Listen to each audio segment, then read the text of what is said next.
Obviously, just finishing up the second week here with the organized team activities. Weather's been good, and the practices have been good. Pleased with the progressions, what we're doing, what we're getting installed, and of course next week we have 3 more days. It's mini camp, but if you were watching, it would look very similar.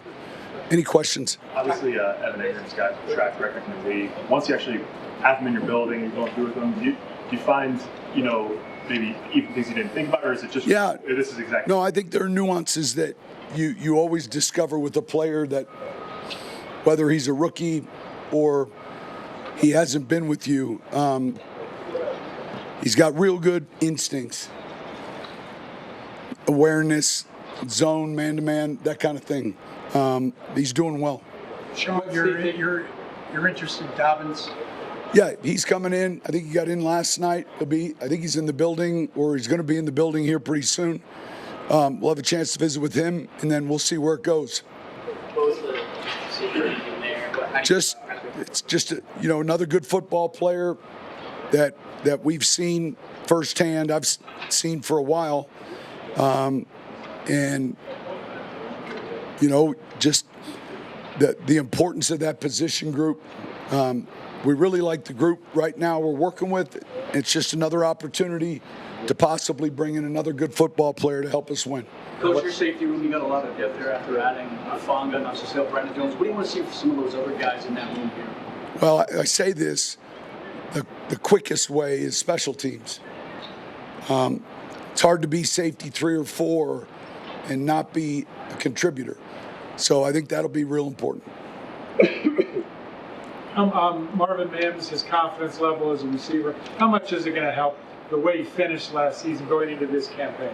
Yeah, obviously, I've said this to you before, confidence is born out of demonstrated ability, and you guys have done this long enough. You've seen athletes grow up right in front of your eyes, and that began not just at the end of the season, that began early part of the middle season. So you could see it and certainly feel it now. Coach, you pointed to Marvin when saying that Troy Franklin can take that jump from year 1 to year. Sure. Have you seen Troy take steps in this offseason? Well, listen, there've been you haven't been able to see all the plays, but there've been a number of explosive plays. He can run, and I would say a strength of his is ball in hand after the catch. He can run after the catch. So he's doing well. Saw Frank from getting some run out there today. What do you want to see from him development-wise in the coming months? Yeah, look, he's extremely athletic. It's always harder on the big guys because we're not in pads, but he can move his feet really well. And,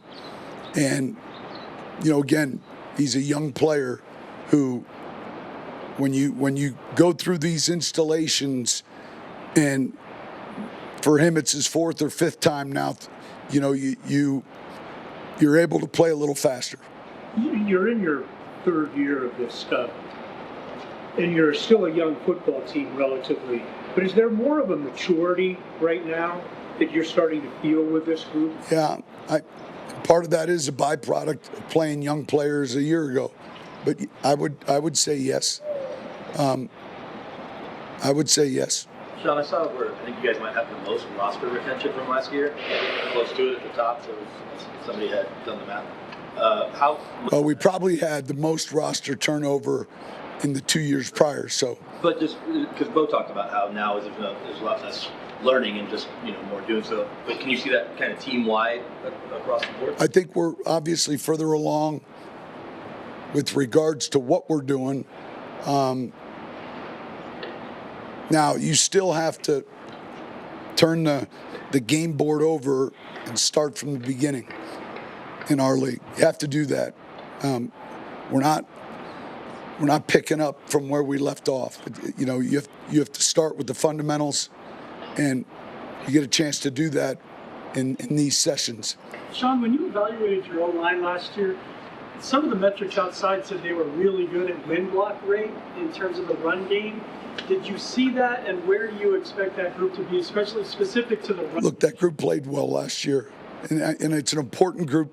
It's the one group that permeates your building, and so, yeah, when we watch cut-ups where there are runs that we felt like there were more meat on the bone, yes, and we feel like it's certainly a point of emphasis to improve in that area. How important are McGlinchey and Bowles to that as the veteran outside guy? Yeah, I mean, it's hard to. All five are important in the way they play. Luke did a good job of coming in, but the experience and the toughness of that group is extremely important. This is kind of the end of the voluntary part. What do you consider good attendance as a coach? You look at who comes. Everyone's here. You know, John will be here next week. You know, periodically, like for instance, Garrett today had something. It's that time of the year where that's fine. You know, I mean, and but it really is the sum total of 5 weeks prior in the weight room, out on the field running, and it's been outstanding. And then I would say this city is conducive to players wanting to train here. That could be challenging at some other places. Have you had years when you sort of sat back and said, this is a red flag, I need to change some things to get more guys in? It's a good question. I think we're selling the offseason program, and we're selling the injury data prior to the last 2 seasons. Strength coaches, those in the training staff, the whole program, and what if the confidence level is high in what you're selling and doing, then generally speaking, your attendance is high. Javonte was your best pass pro back last year. Yeah. Are you emphasizing that with Harvey and Estime? They're all getting. Look, they're all. It's not just 1 or 2 right now. I mean, Bidet is very good in that area. So early on, we're seeing all of them get the work. Then we'll worry about as we get closer. Sean, you guys have, Utah and Texas. One more from Utah, then one from Utah's got to go. Are there specific programs that you guys kind of trust? No, look, there's some programs. When I was in New Orleans, it was just the way the draft unfolded, but and LSU was winning. We never seemed to be in a position to draft an LSU player, and yet we were in a position oftentimes where an Ohio State player fell. So I had to come to Denver to draft an LSU player. Sometimes it can be a coincidence. Certainly there are programs that you know how they're run at the collegiate level, and you know that transition may be quicker because of where they're coming from. But I can't ever say I can recall sitting in a draft room and drafting the school. Usually the prospect arrives, but you do know what you're getting from some schools. When you look back at last year, what sort of resources Portland for Bo as a young quarterback, and how do you hope to see that connection grow? I think Cortland, look, he's a resource for the team from a leadership perspective. And there's a work ethic and a toughness that, and a consistency day to day that I think is a great benefit to a young quarterback. Sean, this past couple of weeks, the voters voted unanimously to have NFL guys play in flag football in 2028. And I know it's early, but this past week, Pat Surtain said he has a high interest in playing. There's a separate report that says at least one NFL coach is interested in coaching. Again, forgive me, I know it's early, but it's all good. I mean, like, it's all. if When is that? What year? 2028, and they said whoever plays would be a little bit late for training camp. So I guess my question is, I don't know that we've established that yet. I don't know that the league has looked at whether training camps for a period of time would be. So I think there's a lot of time before we get there. And, just that interest in our sport is obviously grown. But yeah, I mean, it's all good. would you ever consider coaching if that was an option to be part of a staff for the first ever Team USA? Yeah, I don't want to answer questions in regards to 2028 when I'm focused on like Friday. Fair. There's I think a sentiment in the analytics community that defense at unit level, there's a higher volatility performance-wise for defense year over year. Have you seen that? Say it again. Defense, there's more volatility year over year in terms of performance than offense, maybe. Do you sense that, or what do you think? Explain what you mean. That it's harder to maintain being, say, a top 10 or a top 5 defense year after year after year than it is offense. Well, look, it's hard to keep players who are playing well. You can't pay them all. So, in the salary cap structure, you're gonna lose good players. We had a third round in New Orleans where it was Kamara, Alex Anzalone, Trey Hendrickson, all of them in the third round. And in a few years, that becomes difficult.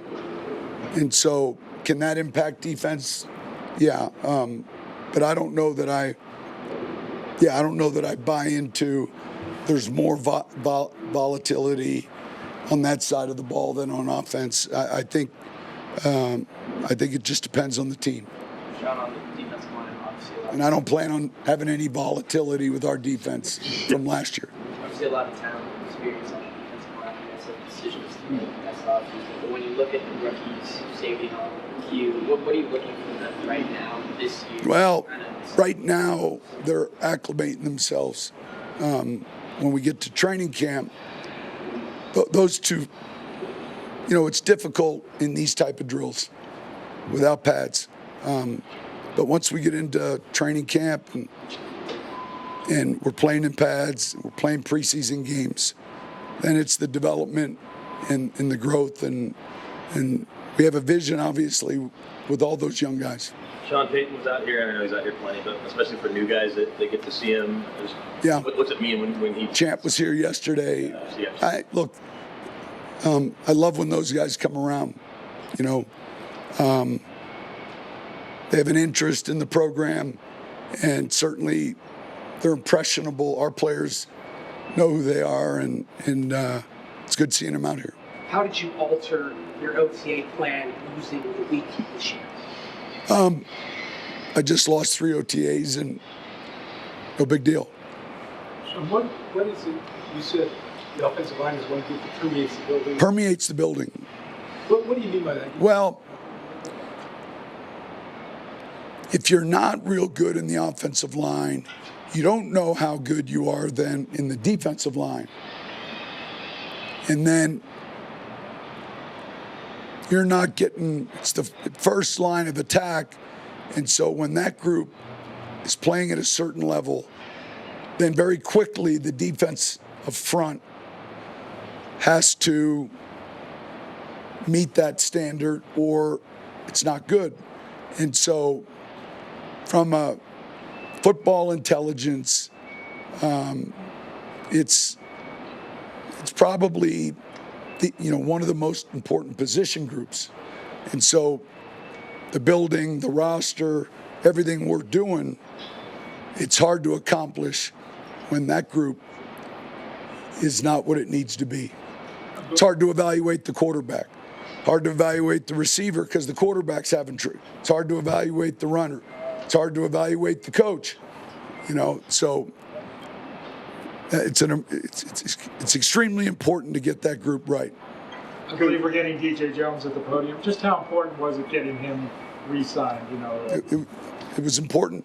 He's important to what we do, both in the run and the passing game. I consider him a leader. and real good football player. So why don't we, last question. We've seen Jade kind of play in slot. He's played both, yeah. Yeah. How has he kind of picked up learning both those positions? He's extremely smart, and he played both at Texas. His instincts are real high, and so you can give him more than maybe some other younger player at the same position. Some guys you might say, hey, let's just leave him at left corner or right corner before we do it. I think he's one of those players that can handle volume. Do you feel like he's like Malcolm Jenkins almost, where he could potentially play safety as well? I don't have the same vision that I did for Malcolm. Malcolm came in 09, played nickel, and then went to safety. I see, now I'm not saying he couldn't in a pinch, but the vision for him is corner, inside and outside.